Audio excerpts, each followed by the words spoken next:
आज मैं एक्सप्लेन करने वाला हूँ स्पेस स्वीपर्स मूवी। ये मूवी साइंस फिक्शन पर आधारित है। इस समय सन चल रहा है 2092। इस टाइम पृथ्वी की हालत इतनी बिगड़ चुकी है कि पृथ्वी पर रहने वाले मनुष्य अब पृथ्वी पर सांस भी नहीं ले सकते और पृथ्वी की पूरी उपजाऊ शक्ति समाप्त हो गई है। हमें एक कंपनी भी दिखाई जाती है जिसका नाम UTS है, जिसमें स्पेस में एक बड़े से सिटी का निर्माण किया गया है, जहाँ पर सिर्फ अमीर और उस सिटी में काम करने वाले ही रह सकते हैं और बाकी लोगों को पृथ्वी पर कीड़े मकोड़े की जिंदगी बितानी पड़ रही थी। अब हमें अपनी मूवी के मेन कैरेक्टर को दिखाया जाता है जिसका नाम किम तैही होता है। वो पैसों के लिए कुछ भी कर सकता है। इसे पैसों की जरूरत होती है। इसे पैसे की जरूरत इतनी क्यों थी, इसका पता हमें आगे कहानी में चलेगा। अब जब स्पेस में इतनी बड़ी सिटी और स्पेस स्टेशन बन चुके हैं तो अब स्पेस में बहुत सा मलबा भी फैल चुका है, जो बहुत ही खतरनाक बात है क्योंकि ये मलबे किसी भी स्पेस स्टेशन और स्पेस सिटी से टकरा सकते हैं, जिससे बहुत हानि हो सकती है। हमारे मूवी की मेन कैरेक्टर की एक टीम होती है। इस टीम को लीड कर रही थी कैप्टन चैन। इस टीम के मेंबर होते हैं एक रोबो जिसका नाम बॉब होता है और ये टाइगर है, और ये हमारा हीरो किम। ये सब स्पेस के मलबे को पकड़कर उसे बेचते थे जिससे उन्हें पैसा मिलता था। इसलिए बहुत सी टीमें इन मलबों को पकड़ने की कोशिश करते थे। अब कैप्टन चैन की टीम उन सभी से पहले एक स्पेसशिप के मलबे को पकड़ते हैं। उस मलबे को बेचने से पहले वो सभी उस मलबे को देख रहे होते हैं। तभी उस मलबे में एक बच्ची निकलती है जिसे कैप्टन चैन अपने साथ स्पेसशिप के अंदर ले आते हैं। तभी उनके स्पेसशिप के अंदर की टीवी पे एक न्यूज बताया जा रहा था कि एक नए तरह का बॉम्ब पाया गया है जो कि एक छोटे बच्चे की तरह दिखता है और ब्लास्ट हो जाता है। ये जानकर सब लोग उस लड़की मीन से दूर भाग जाते हैं ताकि वो भी ना फट जाएं। तभी उस बच्ची मीन को गौर से देखने पे पता चलता है कि ये कोई रोबो नहीं है बल्कि एक छोटी बच्ची है। अब ये सोच रहे होते हैं कि वो उस बच्चे मीन का क्या करें। तभी उन्हें न्यूज से पता चलता है कि इस बच्ची के पापा उसे ढूंढ रहे हैं। अब किम को आइडिया आता है कि क्यों ना हम इस बच्ची को लौटा दें और बदले में बहुत सा पैसे की मांग करें, क्योंकि इस बच्ची के पापा UTS में काम करने वाले एक बड़े साइंटिस्ट थे।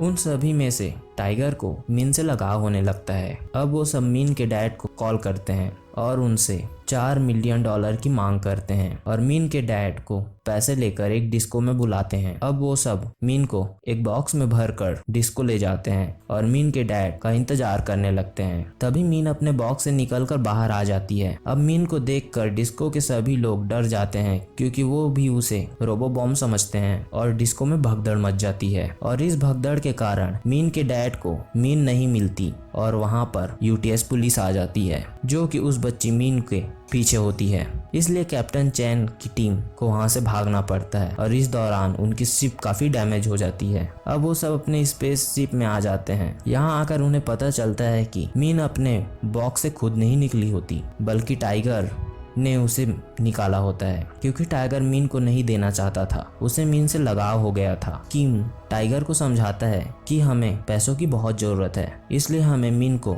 लौटाना ही होगा। अब अगले सीन में हम UTS के ओनर को देखते हैं जिसका नाम जेम्स सेलवान होता है। इनकी कंपनी ने एक ऐसी टेक्नोलॉजी का निर्माण किया होता है जो पेड़ों में जान डाल सकती है, जिससे एक नए इकोसिस्टम का निर्माण किया जा सकता है। इस टेक्नोलॉजी का नाम होता है नैनोबोट्स। UTS का एक नया प्रोजेक्ट होता है जिसे मार्स पर इस टेक्नोलॉजी की मदद से एक इकोसिस्टम बनाया जा सके जिसमें मानव रह सके। अब अगले सीन में हम कैप्टन चैंग की टीम को देखते हैं जिनकी स्पेसशिप काफ़ी डैमेज हो चुकी थी, जिसके रिपेयरिंग करने के लिए उनके पास पैसे नहीं थे।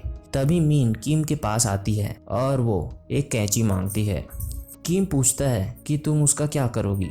तब मीन किम को अपने स्पेसशिप में रखे एक टमाटर के पौधे के पास ले जाती है। इस टमाटर के पौधे में इतने सालों से कोई फल नहीं लगा होता, पर अचानक उस टमाटर के पौधे पर फल लगे हुए थे। अब किम उस टमाटर को तोड़कर बेचता है जिससे उसे बहुत पैसा मिलता है, क्योंकि पृथ्वी पर अब कोई हरियाली नहीं बची हुई होती। अब वो सब अपने स्पेसशिप को ठीक करते हैं और वहां से निकल जाते हैं। अब हम स्पेसशिप में उस रोबो बॉब्स को देखते हैं जो कि मीन का मेकअप कर रहा होता है। अभी मीन बॉब से पूछती है कि अंकल किम तो है, इतने गुस्से वाले क्यों हैं। तब बॉब बताता है कि किम गुस्से वाला नहीं है बल्कि उसे जल्दी ज्यादा से ज्यादा पैसे कमाने हैं। तब किम पूछती है उन्हें पैसों की जरूरत इतनी क्यों है। तब बॉब्स बताता है कि किम पहले यूटीएस पुलिस का हेड हुआ करता था। उसका काम था यूटीएस सिटी में गैर कानूनी रूप से घुसने वालों को पकड़ना और उन्हें सजा देना। एक बार किम कुछ लोगों को सजा के तौर पर मारता है। उनमें से एक छोटी बच्ची भी होती है, जिसे देखकर किम को उसे लगाव हो जाता है। उस बच्ची को पालने लगता है और उसका पापा बन जाता है। और किम उस बच्ची से वादा करता है कि वो अब से किसी की जान नहीं लेगा, क्योंकि किम का काम ही यही था कि यूटीएस में गैर कानूनी रूप से घुसने वालों को सजा देना। अपने काम को ठीक से नहीं करने के कारण किम को यूटीएस पुलिस से निकाल दिया जाता है। अब जब किम यूटीएस पुलिस के लिए काम नहीं कर रहा है, तब उसे यूटीएस सिटी से भी निकाल दिया जाता है और पृथ्वी में भेज दिया जाता है। अब किम पैसे कमाने के लिए एक स्पेस स्टेशन में काम कर रहा होता है। तभी उस स्पेस स्टेशन से एक मलबा आकर टकरा जाता है, जिससे वो स्पेस स्टेशन टूट जाता है और वहाँ के बहुत से लोग स्पेस में चले जाते हैं। उनमें से किम की बच्ची भी स्पेस में चली गई।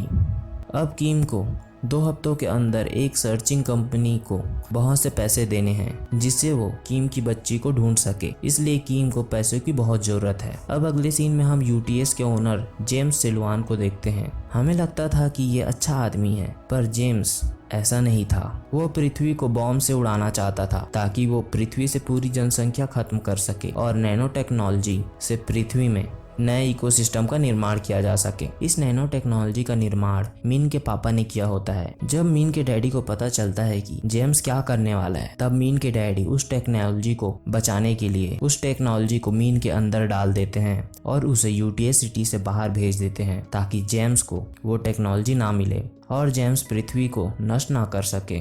पर जेम्स को पता चल जाता है कि वो टेक्नोलॉजी मीन के अंदर है, इसलिए वो उसे पकड़ना चाहता था। अब किम फिर से मीन के डैडी से कांटेक्ट करता है, पर वहाँ पर यूटीएस पुलिस आ जाती है, जो कि जेम्स के लिए काम करती है। अब उन सभी को वहाँ से अपनी जान बचाकर भागना पड़ता है। किम तही के पास ज्यादा दिन नहीं बचे होते। अगर किम जल्दी से पैसे कमाकर उस सर्चिंग कंपनी को नहीं देगा, तो किम की बच्ची स्पेस के ऑर्बिट से बाहर निकल जाएगी और उसे कभी नहीं ढूंढ पाएंगे। इसलिए किम फिर से मीन के पापा से कांटेक्ट करता है और मीन के पापा के कहे गए जगह पर चला जाता है। तभी वहाँ यूटीएस पुलिस आ जाती है और मीन के पापा और उसके साथियों को मार देती है। अब जेम्स वहाँ आता है और किम से बोलता है कि तुम बहुत गिरे हुए आदमी हो, ये लो पैसे और निकल जाओ यहाँ से। और किम और उसके साथियों को मजबूरी में वहाँ से जाना पड़ता है और जेम्स उस बच्ची मीन को अपने साथ ले जाता है ताकि उसके शरीर से नैनो टेक्नोलॉजी को बाहर निकाल सके। अब किम उन पैसों में से अपना हिस्सा ले लेता है और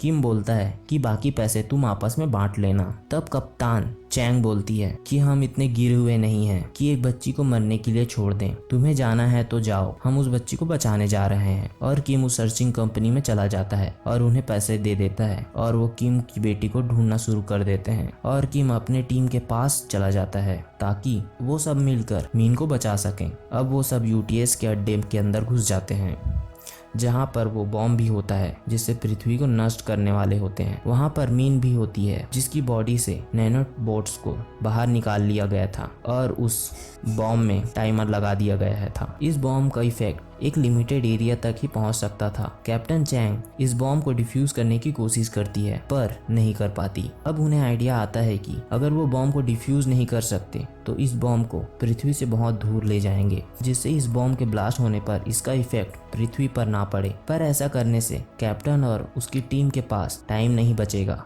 जिससे वो बॉम्ब को दूर छोड़कर वापस आ सके। अब वो सब बॉम्ब को लेकर पृथ्वी से दूर जाने लगते हैं और ऐसा करता देखकर जेम्स उन्हें रोकने के लिए उनके शिप के पीछे चला जाता है और पृथ्वी से दूर जाने के बाद उस बॉम्ब का टाइमर खत्म हो जाता है, जिससे वो बॉम्ब ब्लास्ट हो जाता है और कैप्टन चैंग, टाइगर, बॉब्स और किम बॉम्ब से मरने ही वाले होते हैं कि उनके शिप के चारों ओर नैनोबोट चिपक जाते हैं और वो जिंदा बच जाते हैं। आप सोच रहे होंगे कि उस नैनोबोट्स को किसने भेजा। उन नैनोबोट्स को मिन ने भेजा होता है, क्योंकि मिन की बॉडी से जेम्स ने सभी नैनोबोट्स को बाहर नहीं निकाला होता। इसलिए मिन उन सभी को बचा लेती है और जेम्स ब्लास्ट में मारा जाता है। अब किम उस सर्चिंग कंपनी में जाता है और पूछता है कि क्या मेरी बेटी का पता चला? अब आपकी बेटी के मिलने की कोई उम्मीद नहीं है। अब किम काफी दुखी होता है, पर अब किम के पास मीन होती है। मीन के डैड भी मारे गए थे, इसलिए किम और उसके साथी मीन की परवरिश करते हैं और उस नैनो टेक्नोलॉजी की वजह से अब पृथ्वी फिर से हरी भरी और रहने लायक हो गई है। इस तरह ये मूवी खत्म होती है। अगर आपको ये मूवी की एक्सप्लेनेशन अच्छी लगे, प्लीज मेरे चैनल को जरूर सब्सक्राइब करें। Thank you.